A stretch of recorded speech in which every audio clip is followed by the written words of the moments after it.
समाज माध्यमातून देखील राज्य उत्पादन शुल्काचे जे अधीक्षक आहेत त्यांच्यावर देखील टीका होतात की फक्त पोलीस यंत्रणा नाही तर हे डिपार्टमेंट सुद्धा भ्रष्टाचारित आहे आणि त्यांनी देखील आता तुम्ही तर त्यांच्या सगळ्या बार आणि आकडेवारीच काढली होती.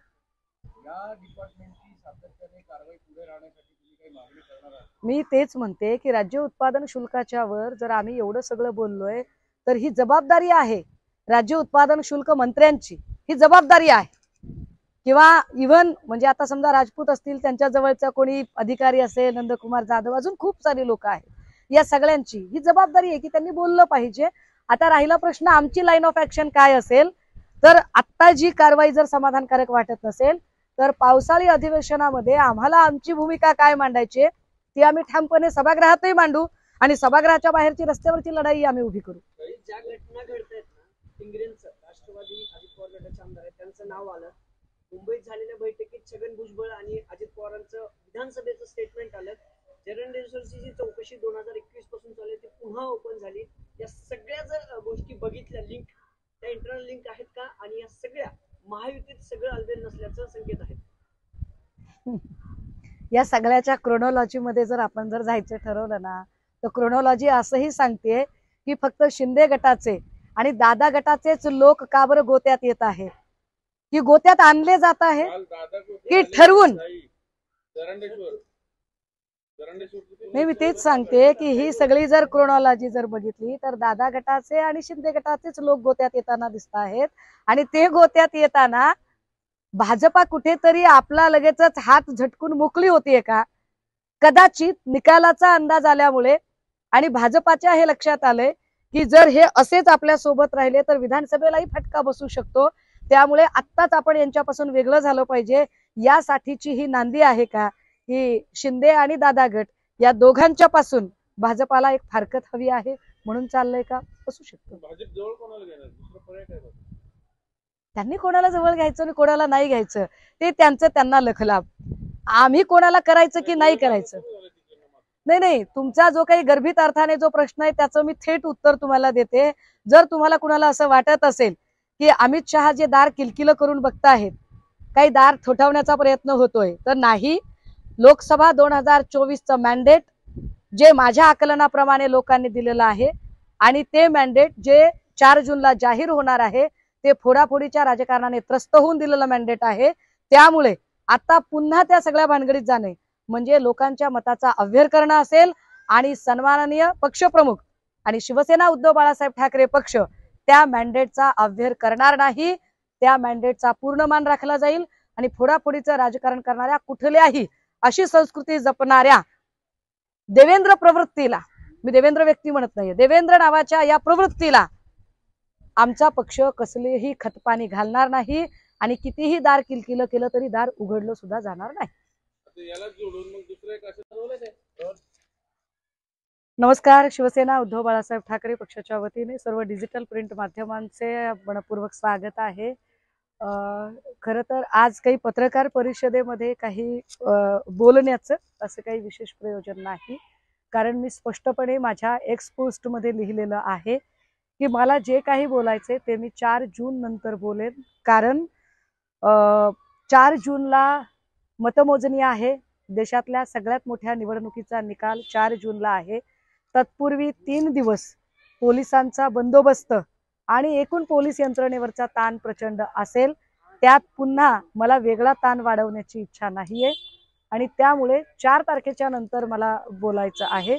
परंतु या सगळ्या काळामध्ये डॉक्टर अजय तावरे ज्यांची अटक झालेली आहे, डॉक्टर हरनोळ मला वाटतंय ICU मध्ये आता काहीतरी दाखल आहे असं कळतंय. हरनोळला ऍडमिट केलं असं काहीतरी आहे. परंतु या सगळ्या पार्श्वभूमीवर या दोघांचीही सुरक्षितता महत्वाची आहे आणि त्या सुरक्षिततेची काळजी किंवा त्याची जबाबदारी ही सरकारची असेल हे सुद्धा सांगितलं गेलं पाहिजे. यावर मी ठाम आहे. हो, मला असं प्रकर्षाने वाटतं. तसं वाटण्याची माझ्याकडे काही कारणं आहेत. मी आठवण करून दिली पाहिजे. साधारणतः वर्षभरापूर्वी सिंघानियाचं ज्यावेळेला प्रकरण झालं आणि सिंघानियाला अटक झाली त्यावेळेला सिंघानियाने असं म्हटलं होतं की माझ्याकडे सगळ्या प्रकारचे पुरावे आहेत आणि मी या प्रकरणातल्या अनेकांची नावं घेऊ शकतो. पुढे सिंघानियाचं काय झालं कळलं नाही. सिंघानियाचं एकही स्टेटमेंट किंवा सिंघानिया तपासात काय बोलला, त्याने क ख ग घ च छ काय उच्चारलं त्याच्यातलं काहीच पुढे आलं नाही.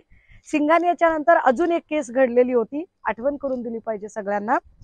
ती होती शाहरुख खानचा मुलगा आर्यन खानचं प्रकरण, समीर वानखेडे. या प्रकरणामध्ये जे काही धाड टाकलेली होती समीर वानखेडेने, त्याच्यासोबत त्यावेळेला काही जे लोक आलेले होते त्याच्यामध्ये एक केपी गोसावी होता आणि या केपी गोसावीचा बॉडीगार्ड प्रभाकर साहिल, जो पुढे साक्षीदार महत्वाचा की इव्हिडन्स ज्याला म्हणता येईल, की विटनेस ज्याला म्हणता येईल, आणि हा साक्षीदार साक्ष नोंदवणार होता, परंतु त्याच्या जीवाला धोका होता. नवाब मलिक साहेब ते सगळे केस हाताळत होते. पुढे नवाब मलिकांवर काय पद्धतीने दबाव आणले गेले आणि त्यांच्यावरती कशा केसेस दाखल झाल्या आणि ज्यांनी केसेस दाखल केल्या, ज्यांनी आरोप केले, त्यांनीच नंतर त्यांना बाहेर आल्यानंतर काय पद्धतीने सॅल्यूट ठोकले, हा सगळा इतिहास आहे. मला इथे नवाब मलिकांच्याकडे जायचं नाहीये. मात्र समीर वानखेडे सोबतचा केपी गोसावीचा बॉडीगार्ड प्रभाकर साहिल, या प्रभाकर साहिलचा 2 एप्रिल 2022 माहुल चेंबूरला तो एकटा असताना संशयास्पद मृत्यू झाला. जो अतिशय की विटनेस होता त्याचा मृत्यू झाला.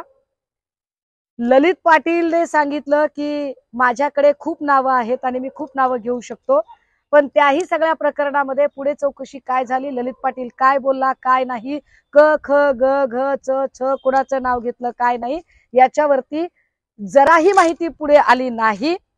आता डॉक्टर अजय तावरेच्या अटकेनंतर अजय तावरेने सेम वाक्य उच्चारलं की माझ्याकडे भरपूर नावं आहेत, मी कुणालाही सोडणार नाही. अशा वेळी एक की विटनेस म्हणून डॉक्टर अजय तावरेची सुरक्षितता महत्वाची ठरते पुरावे नष्ट करण्याच्या दृष्टीने.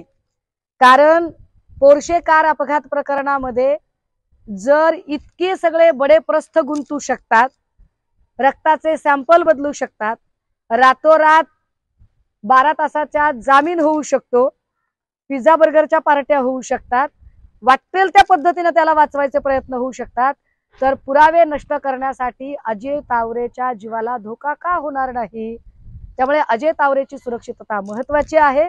राहिला प्रश्न आरोग्य खात्याचा सावळा गोंधळ, तर या सगळ्या संबंधाने मी 4 तारखेच्या नंतर निश्चितपणे बोलेन.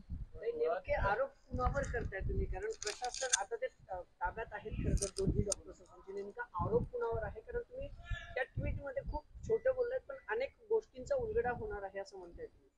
माझं स्पष्टपणे म्हणणं आहे की अजय तावरे हा फक्त आणि फक्त कुठेतरी रक्ताचं सॅम्पल बदललं एवढ्या पुरतं मर्यादित नाव नाही.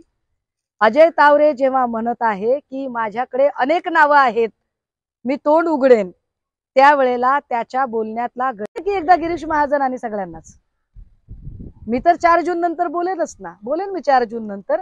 मी सांगते पुन्हा की मला आत्ता जर मी बोलले ना, मी आता बोलले तर मला असं वाटतंय की सगळ्या लोकांचं लक्ष हे निवडणुकांकडे आहे, निकालाकडे आहे.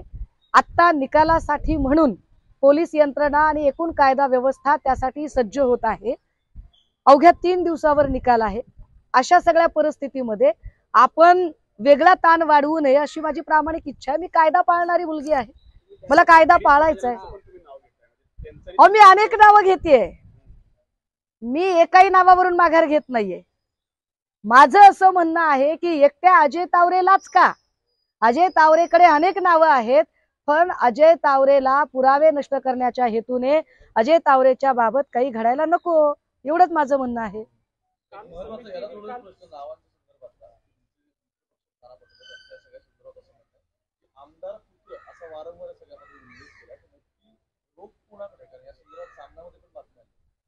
नाही, मला पटोले नेमके कुणाच्या संबंधाने बोलले याची कल्पना नाहीये, पण एक नक्की आहे, ज्या पद्धतीने या प्रकरणामध्ये अनेक ग्लॅमरस नेम फेम असणारे आणि बडी प्रस्थ दाखल झाली, म्हणजे हे फार शोकांतिका आहे एका अर्थाने की घाटकोपरमध्ये 18 जीव गेले, त्याची चर्चा 3 दिवसाच्या आत संपली. डोंबिवलीमध्ये 6 कामगार गेले, त्याची चर्चा 1.5 दिवसात संपली. परंतु एका ग्लॅमरस प्रकरण जे गेल्या साधारण महिनाभरापासून हे सगळं चालू आहे, हे कशासाठी चालू आहे ते सगळे बडे प्रश्न अर्ध्या रात्री का दाखल झाले होते. जर खरंच शिफारस केली होती आमदार सुनील टिंगरेंनी, तर टिंगरेंनी नंतर त्याच्यातनं वॉकआउट करायचा प्रयत्न का केला. सुनील टिंगरेंनी ठामपणे का सांगितलं नाही की होय मी शिफारस केली होती. पत्र व्हायरल झाल्यावर पुन्हा त्याच्यावर वेगळा खुलासा देण्याची गरज, ती वेळ टिंगरेंवरती का आली. आणि वेदांत अग्रवाल जिथे एक व्हिडिओ व्हायरल होते की ज्याच्यामध्ये तो काहीतरी पेयपान करताना हॉटेलमध्ये दिसत आहे, त्यावेळेला इतर चेहरे ब्लर केलेले आहेत. कदाचित ते मायनर चेहरे आहेत म्हणून ते ब्लर केले असतील, ते लोकांना कळू नये म्हणून.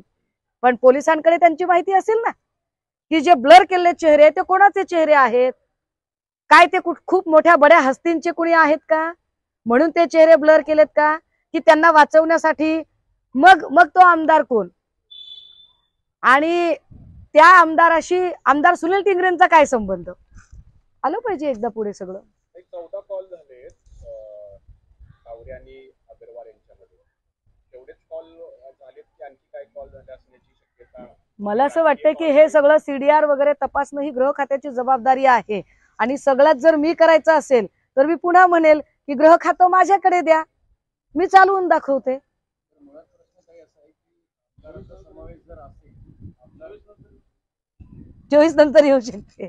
Thank you sir. आमदारांचा जर समावेश या संपूर्ण प्रकरणी असेल तर संबंधित आमदारांचे जे मंत्री आहेत त्यांनी त्यांना सुनावला. अशा चर्चा सकाळपासून रंगत आहे. हे सुनावलं असेल तर हे उशिरा सुनावलं असं वाटतं. नाही, मला अजून एकदा आठवण करून द्यायची. संजय राठोड कॅबिनेट मंत्री असताना जेव्हा आरोप झाले तेव्हा संजय राठोडांचा राजीनामा घेतला गेला, पायउतार केलं गेलं. फक्त IQ माहिती. सन्मान्य अनिल देशमुख यांच्यावर भ्रष्टाचाराची फक्त IQ माहिती. परमबीर सिंगांचा आरोप, ज्याचे आरोपही सिद्ध झालेले नव्हते, तरीही त्यांना कोठडीमध्ये टाकलं गेलं. अहो, आम्ही तर आहेराची यादी वाचली ना, काय कारवाई केली बरं. आज 48 तास उलटून गेलेत. 48 तासामध्ये शंभूराज देसाईंचं कोणतं ऑफिशियल स्टेटमेंट आलंय का, ते ऑफिशियल स्टेटमेंट त्यावरती करत नाहीत. फार वसुली आणि सगळ्या भ्रष्टाचाराची चीड आहे ना भाजपला, का याच्यावर ऑफिशियल स्टेटमेंट गृहमंत्र्यांचं येत नाही. या एका अपघातामुळे, अपघात तसे अनेक होतात, रोज होतात, पण या एका अपघातामुळे सरकारच्या वेगवेगळ्या डिपार्टमेंटचा भोंगळ कारभार आणि भ्रष्टाचाराने पोखरून काढलेली सगळी व्यवस्था चव्हाट्यावर आलेली आहे. हे देवेंद्र फडणवीसांनाही मान्य करावं लागेल.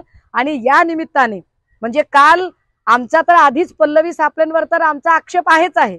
माझं आजही म्हणणं आहे की पल्लवी सापळेंनी केलेली चौकशी ही आम्ही का प्रमाण मानावी. पल्लवी सापळे या निरपेक्षपणे न्याय देणार आहेत हे आम्ही का मानावं. ज्यांनी रक्तातला प्लाझ्मा विकून खाल्ला त्या बाई रक्ताच्या फेरफारावरती बोलणार हे आम्ही का मान्य करायचं, ज्यांच्यावर स्वतः भ्रष्टाचाराचे आरोप आहेत. आणि या सगळ्या लोकांकडून बरं त्या सगळ्यांमध्ये परत रात्री मला वाटतं आपल्याच माध्यमातून काही फुटेज बाहेर आलेत की आयुक्तालयामध्ये दारूच्या पार्ट्या झाल्यात. एवढ्या सगळं होऊनही वारंवार जर पोलिसांकडून चुका होत असतील तर फडणवीस साहेबांनी जी तातडीने इथे येऊन सावरासावर करत जी काही पत्रकार परिषद घेतली होती, त्यानंतर पुढे काय झालं यावर एखादं ऑफिशियल स्टेटमेंट फडणवीस साहेबांकडून का येत नाहीये. फक्त एवढंच म्हणायचं प्रत्येक वेळेला, विरोधकांनी राजकारण करू नये, विरोधकांनी यावर बोलू नये, विरोधकांनी हे करू नये. अहो, विरोधकांनी काय करू नये हे सांगण्यात वेळ नकात घालू. फडणवीस साहेब, सत्ताधाऱ्यांनी काय काय करायचं आहे, काय काय करत आहात ते आम्हाला एकदा सांगा तुम्ही.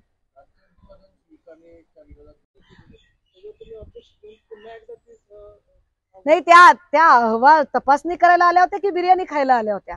माझ्या माहितीप्रमाणे त्यांना एसपीची बिर्याणी आवडत असेल किंवा त्या बिर्याणीच खायला आल्या असतील. कुठली होती, ब्ल्यू नाईलची. हा बघा, म्हणजे मला तर ब्रँड, त्यांचा ब्रँड काही मला माहित नाही बिर्याणीचा. त्यामुळे त्या तपासणी करायला आल्या होत्या यावर काही माझा विश्वास नाहीये. माझं सरळ म्हणणं आहे की तुमच्याकडे इतकी वानवा आहे का प्रामाणिक अधिकाऱ्यांची, म्हणजे जो सिस्टीमला गिव्हअप करतो त्याला तुम्ही SITचा अध्यक्ष वगैरे नेमता, आणि जो तुमच्या टेंडरबाजीला, तुमच्या काळ्या बाजाराला विरोध करतो, एखादा डॉक्टर भगवान पवार सारखा, त्या भगवान पवारला तुम्ही सस्पेंड करून टाकता. नोटीस पाठवली. भगवान पवारने तानाजी सावंतांच्या सगळ्या काळ्या बाजाराला विरोध केला. भगवान तावरेची बिचाऱ्याची अडचण अशी आहे की माध्यमांच्या समोर बोलतानाही त्या कुचंबना होते, परंतु भगवान तावरे सारख्या प्रामाणिक लोकांना, पवार भगवान पवार सारख्या प्रामाणिक लोकांना का विनाकारण त्रास दिला जातो? कारण ते तुमच्या सिस्टीमला गिव्ह अप करत नाहीत. खरंतर त्यांनी सीएमओ कडे न्याय मागितला, पत्र पाठवलं की मला मला मला न्याय द्या, पण ते पत्राला उत्तर मिळण्याऐवजी, न्याय मिळण्याऐवजी त्यांना कारणे पण नोटीस पाठवली त्यांच्या तानाजी सावंतच्या आरोग्य खात्याने. त्याला काय म्हणायचं? नाही, म्हणूनच म्हटलं की जे गिव्ह अप करतात, जे मदत करतात, जे पल्लवी सापळेसारखे लोक असतात, जे आरोग्य खात्याच्या सगळ्या भ्रष्टाचारामध्ये सामील असतात, अशा पल्लवी सापळ्यांना मग वरचीवर बढती दिली जाते आणि जे गिव्ह अप करत नाहीत त्यांना सस्पेंड केलं जातं.